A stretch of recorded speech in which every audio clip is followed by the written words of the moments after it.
The Hilti DX650 was a 27 caliber semi-automatic tool made for a heavy-duty application.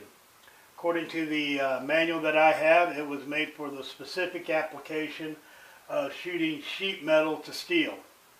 However, the setup I have on this tool, the barrel and the piston, are intended to shoot 10 millimeter pins or 3/8 threaded studs.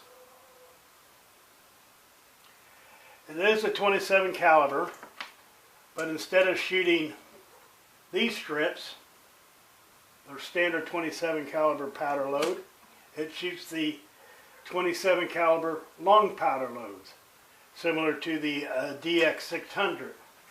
Also, like the DX600, it has a nice big meaty trigger on it, easy to wrap your hand around when you have gloves on. The tool itself looks to be designed a lot like the DX350. I don't want to take it apart because it looks like it'd be very hard to get the rubber back where it belongs, where it would look right.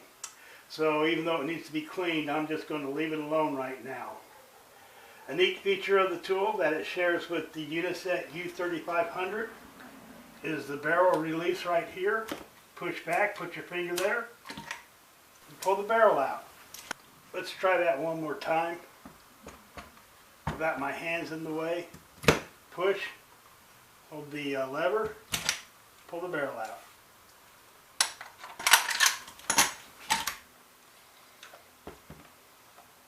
The tool also has an added safety feature. You cannot cock the tool any farther than that. Can't pull the trigger until you push this button here. So I push it in, I can cock the tool,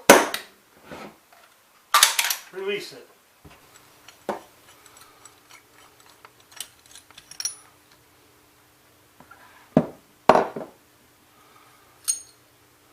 And this is the piston for shooting 10 millimeter pins or 3/8 threaded studs. The crush ring that is in the tool, I don't believe is the right crush ring for this setup. This is the crush ring that was originally in there. The piston was stuck in the nose piece. I was able to remove it, but the way this sets on the piston, I don't think it's right. I do have the piston for shooting the pins for sheet metal to steel, but I don't have the nose piece.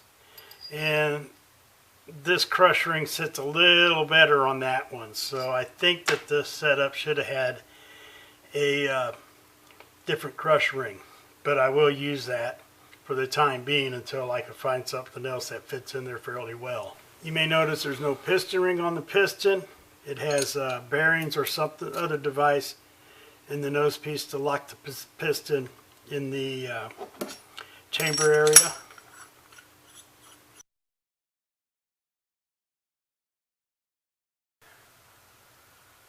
This is the first time that I've been able to check out a DX650, and the operator's manual that came with the tool only covers the sheet metal to steel configuration.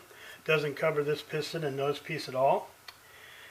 I did get a handful of pins with the tool, 2.5 inch, 62 millimeters approximately, and found out as I was getting ready to test it, these pins won't actually fit in that nose piece. And it's not unusual for people when you buy things off the internet to have things that don't go with them. But I was able to find some other pins. First off, the only strip I have is this strip here, red loads. And I was able to find some 1.5 inch high velocity pins that would work in this tool. And so what I'm going to do is I got a cover plate from an electrical box, and I put it on the concrete. It's not very big, about what, 4 inches by 4 inches. So let's just see how many shots I can get into that before something goes wrong.